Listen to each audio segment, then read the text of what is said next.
Hey guys, in class we started to talk about parallel lines again. So we've talked about that before. We know that parallel lines form congruent alternate interior angles, and we also know parallel lines form congruent corresponding angles. We're going to see how that can help us with our proofs a little further. First, in this opening exercise, we have the diagram below with lines P and S that are cut by transversals. The angles are marked and shown, and we want to explain why P and S must be parallel. So here, I'm just going to start filling in angles that might be helpful to us. So there's a couple different ways while you can get this. So one way would be that you see these three angles over here. We know that angles on a line have to add to 180 degrees. So if I add those two together, we get 137. And when I subtract the 137 from 180, we end up with 43.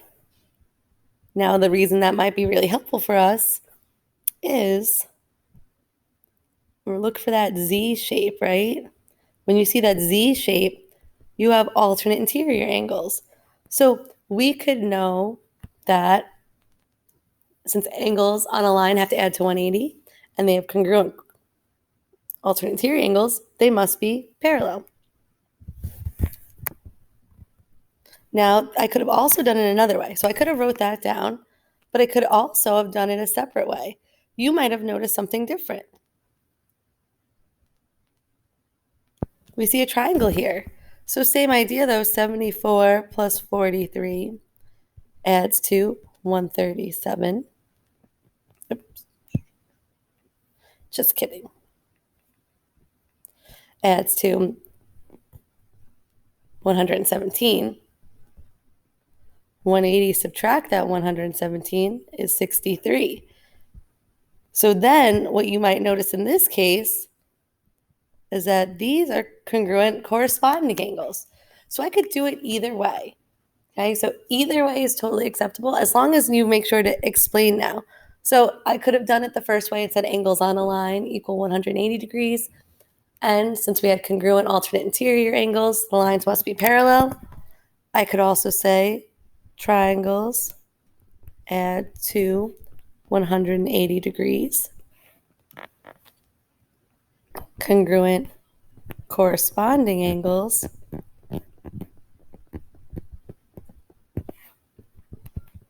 are formed by parallel lines.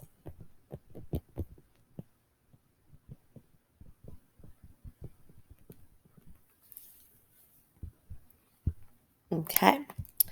So basically, if we're proving that lines are parallel, we know they're parallel if any pair of corresponding angles are equal, which is what we just wrote out, or like the first time we did it, if any pair of alternate interior angles are equal. So in this following diagram, we have A is parallel to B. So A and B, remember that arrow indicates parallel.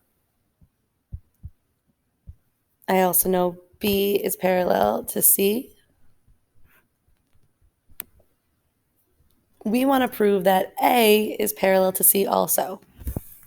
So really, it's a geometric fact that if two lines are parallel to the same line, then they're all going to be parallel, but we're going to prove why that's the case right here. So we know A is parallel to B, B is parallel to C. So if we know we have parallel lines, we know angle 1 and angle 2 are congruent, and I also know angle 3 and angle 4 are congruent. Okay, because I'm looking at the two that it's in between. Like these are one pair of parallel lines, right? And this was my other pair. So those are my alternate interior angles. So I'm going to say angle 1's congruent to angle 2. And angle 3 is congruent to angle 4 because parallel lines form congruent alternate interior angles. Now, if I'm trying to prove A and C are parallel, So if I erase all the lines here that I just tackled, if I'm trying to prove this and this, well, we'd probably want angles 1 and 4, right? Like if we look at that Z-shaped pattern that gets stuck. So we need to find a way to set 4 equal to each other. But there's something else I might notice.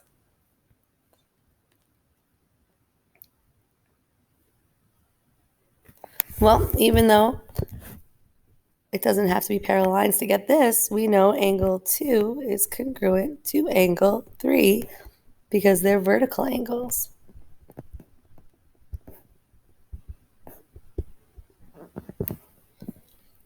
But now, think here, we know that we wanted 1 and 4.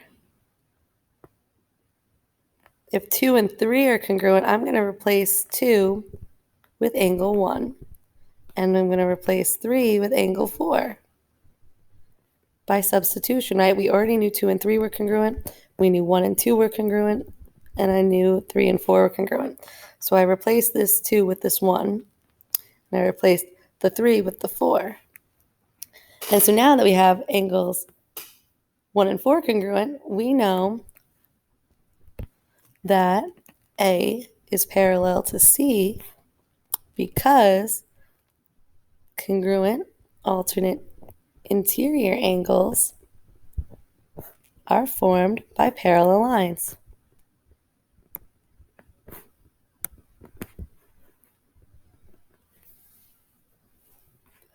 We know that we can't have congruent alternate interior angles if the lines weren't parallel. So anytime you prove that the angles are alternate interior or corresponding, you automatically know that the lines are parallel.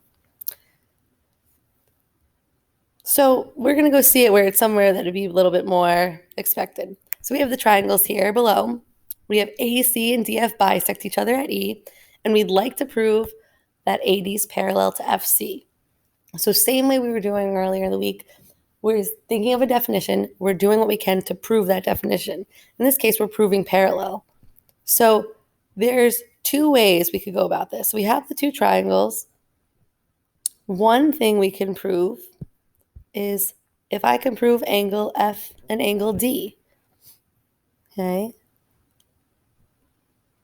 Because if I prove angle F and angle D, then I know that those are alternate interior. You could have also said C and A, if you could prove those also, because remember that Z shape, right, the parallel lines.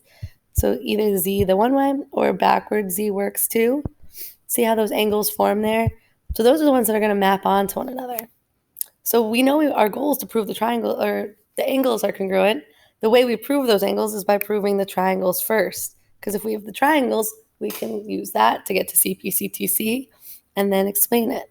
So I'm going to prove the triangle AED is congruent to triangle CEF. So remember, that's our goal, right? We want to prove parallel, so we're going to set this up.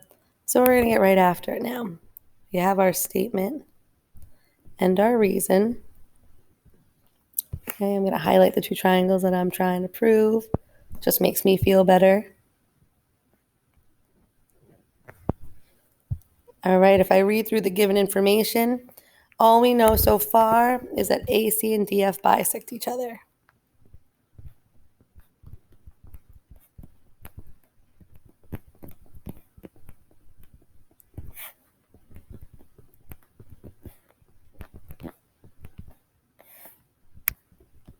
Okay, so I don't have any checks to start as far as my triangles go, but we do see a vocab word, right? So when we see this vocab word, we know they bisect each other. So AE is congruent to EC, just like ED is going to be congruent to EF.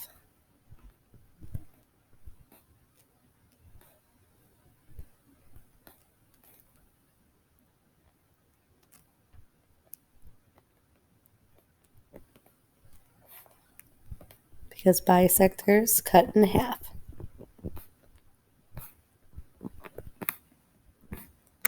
So right like that, I just got 2 sides to proving my triangles. There's nothing else the given tells me.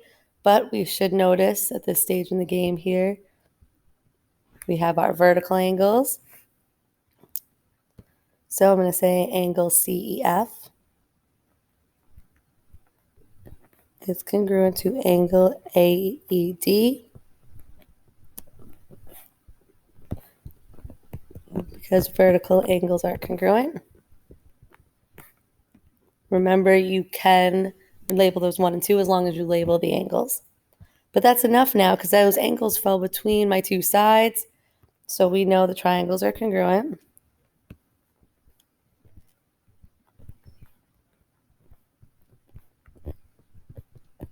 By side angle side. And now we just build this up. So we know the next piece is to say those angles that we wanted, either pair or both, but we don't need both. So I'm just going to say F congruent to angle D because CPCTC, right? We know any corresponding pairs of angles or sides are congruent once we know the triangles are congruent. Remember that CPCTC is strictly for after you know the triangles are already congruent. We can't use it until the triangles are congruent. But then here's our last piece. This is kind of the new part, right? So now I can say what I wanted to prove, that AD is parallel to FC.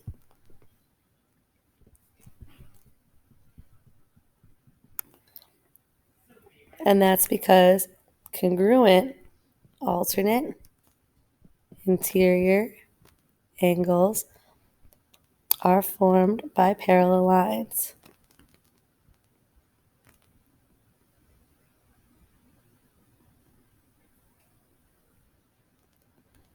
Okay, so congruent alternate interior angles are formed by parallel lines.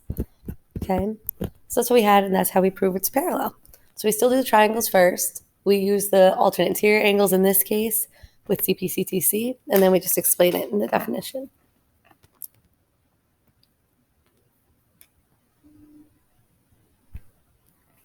Now here, our exterior angle theorem. So this is an important theorem for us this year. We know that the exterior angle of a triangle will always be the sum of its two non-adjacent interior angles. So what that means in fancy terms here, here's my triangle. This whole, whatever this piece is, that's my exterior because it's outside the triangle. These angles should always equal the non-adjacent. So adjacent means next to. So it's next to angle 3. The non-adjacent are these two. Okay. So we're going to use a proof to show why that's going to be true. So we already know ACD. We want to explain why it's equal to 1 and 2 here. So let's think about this. In the following, we have ACD is the exterior angle. We have 1 and 2 are the non-adjacent interior angles. And EC is drawn, it's referred to as the auxiliary line. Now, the way we drew in this auxiliary line was so it's parallel. So right now, AB is parallel to this piece here. So what we want to do is kind of explain why we would know that angle ACD, that exterior angle, is going to equal angles 1 and 2. Well, don't overthink this here. Ready? This shape here is known as a triangle, right? We know triangles add up to 180 degrees. And that triangle here is made up of angle 1 plus angle 2 plus angle 3. We also know these three angles are on a straight line. And we know angles on a line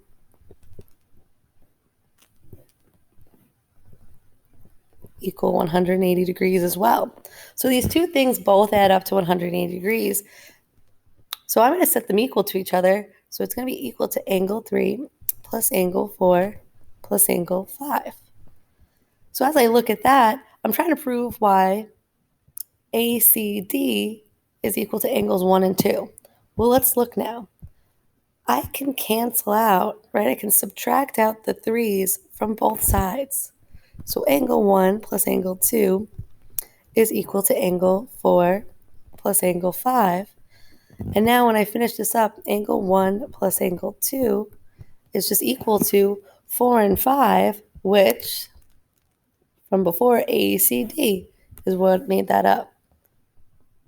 So basically, in this case, when you have triangles that add up to 180 and you have angles on a line that equal 180, they both equal 180 degrees. We've talked about this before. We're removing the one angle they have in common. So they both had angle 3 in common. Since we're removing that same angle, right, we could say the reflexive property because angle 3 is congruent to angle 3, whatever angle 3 was.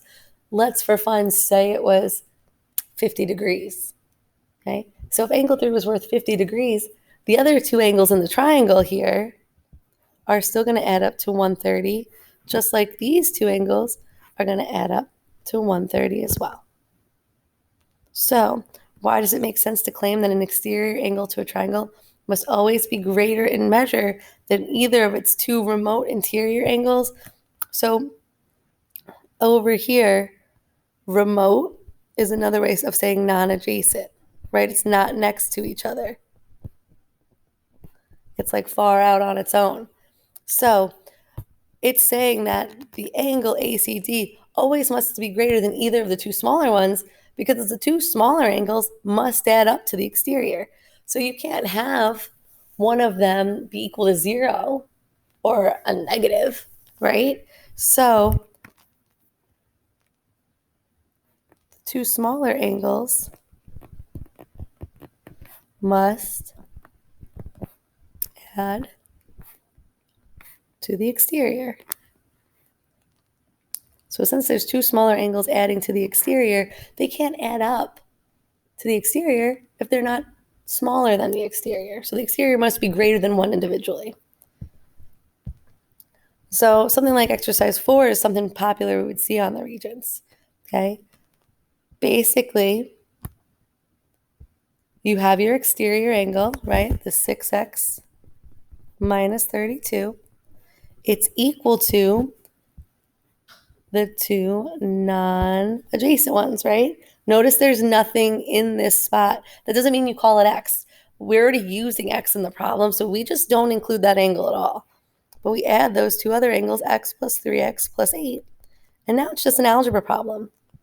Okay, so we get 6x minus 32 is equal to 4x plus 8. I'm going to subtract 4 from both sides to get 2x. I add 32 to both sides to get 40. So x is equal to 20 degrees. But keep in mind, we wanted the measure of angle BCD. So I'm plugging right in. 6 times 20, subtract 32. 120, subtract 32. We're looking at angle BCD is equal to 88 degrees. Doesn't have to be drawn to scale. This one's not, but don't get too comfortable looking for things to be drawn to scale in this case. We're good here. Okay. Last idea about this auxiliary line. I'm going to go a little bit further with that. So an auxiliary line can kind of be helpful for us. So we saw it drawn into the beginning of this page, but an auxiliary line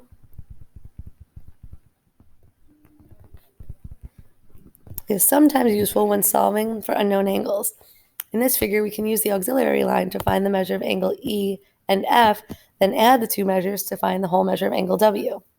The reason why here is, look how we drew in the auxiliary. Again, we're drawing it in so it's parallel. So if this is 41, angle E should also be 41 degrees by alternate interior. Same thing over here, 35. This is going to be 35 because they're my alternate interior. Then I could just take these two smaller angles and add them up. 41 plus 35 is 76 degrees. So the measure of angle W is 76 degrees. Okay. One last one here. If I have to solve for angle I, I'm going to draw my own auxiliary line and kind of where this curve happens. Okay. And you can always extend your lines here. So I'm going to take a second and just extend these pieces because I'm allowed to. If you want to just extend your lines just so you have a better visual, you can 100% do that. So now when I'm looking here, I could do a couple things. I can put 117 here because these are corresponding, right? You have these two angles, same side of the transfer, one inside, one outside. And then I know 180 subtract 117 is 63 degrees because angles on a line add to 180. I can do the same thought process here. 129 would also be up here. I could use vertical, but again, I still have to play around with this more. I can't do alternate interior because it's on the outside. But either way, if I take that 180 and subtract the 129 this time, we get 51 degrees. Oops. Angle I was made up of these two angles. So to finish this off, angle I is equal to 63 plus 51. So angle I is equal to 114 degrees. So that auxiliary line is literally just something we could basically make up as we go. When we need it, we plug it in. Okay. We used it to help us set up our exterior angle theorem for solving with algebra. And we got all this from just knowing that parallel lines would be really helpful for us. So parallel lines, remember the two big things they do is they create congruent alternate interior angles. So if you know that two lines are parallel, you can find those angles in your proof. You can say congruent alternate interior angles. You can say congruent corresponding angles. If you want to prove they're parallel, however, then we know that we would look for those angles, like somehow with triangles and CPCTC, and then we could go in and prove that the lines are parallel. All right, guys, thanks for watching. We're going to do some extra practice tomorrow in class.